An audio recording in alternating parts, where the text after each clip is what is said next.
Hi hello everyone, welcome to Hegde's corner. ಎಲ್ರು ಹೇಗಿದ್ದೀರಾ? ತುಂಬಾನೇ ಚಳಿ ಸ್ಟಾರ್ಟ್ ಆಗಿದೆ ಅಲ್ವಾ? ಇವಾಗ ಚಳಿ ಜೊತೆಗೆ ಈ ಥ್ರೋಟ್ ಇನ್ಫೆಕ್ಷನ್ ಅಂತೂ ಫ್ರೀ ಆಗೇ ಬಂದ್ಬಿಡತ್ತೆ.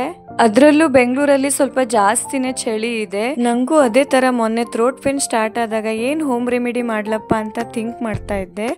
ಅವಾಗ ಈ ತರ ಮಾಡಿ ನೋಡೋಣ ಅಂತ ಟ್ರೈ ಮಾಡಿದೆ. ನೈಟ್ ಈ ಹೋಮ್ ರೆಮಿಡಿನ ಮಾಡಿ ಮಲಗಿದೀನಿ ಅಷ್ಟೇ. ಮಾರ್ನಿಂಗ್ ಅನ್ನುವಷ್ಟರಲ್ಲಿ ಥ್ರೋಟ್ ಪೇನು ಕಡಿಮೆನೇ ಆಗ್ಬಿಟ್ಟಿತ್ತು.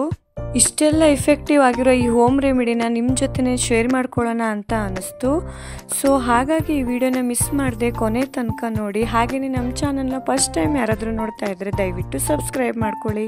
ಇದಂತೂ ತುಂಬಾ ಸಿಂಪಲ್ ಹೋಮ್ ರೆಮಿಡಿ ಅನ್ನೋದಕ್ಕಿಂತ ಟಿಪ್ಸ್ ಅಂತ ಹೇಳ್ಬೋದು.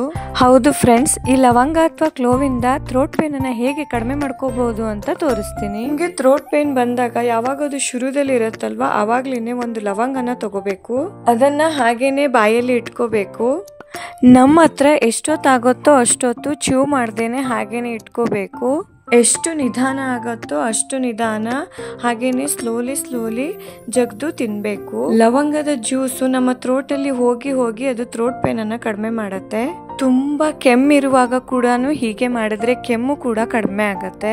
ಥ್ರೋಟ್ ಪೇನ್ ಬಂದಾಗ ಒಂದು ಲವಂಗನ ಈ ತರ ತಿಂದ್ಬಿಟ್ಟು ಮಲಗಿದ್ರೆ ಮಾರ್ನಿಂಗ್ ಅನ್ನುವಷ್ಟರಲ್ಲಿ ಥ್ರೋಟ್ ಪೇನು ಕಡಿಮೆ ಆಗ್ಬಿಡತ್ತೆ. ನೀವು ಕೂಡ ಥ್ರೋಟ್ ಪೇನ್ ಆದಾಗ ಈ ತರ ಟ್ರೈ ಮಾಡಿ ನೋಡಿ. ಹಾಗೇನೆ ಈ ವಿಡಿಯೋ ನಿಮ್ಗೆ ಇಷ್ಟ ಆದ್ರೆ ಲೈಕ್ ಮಾಡಿ, ಶೇರ್ ಮಾಡಿ ಮತ್ತೆ ಸಬ್ಸ್ಕ್ರೈಬ್ ಮಾಡಿ. Thank you for watching the video. Okay, bye.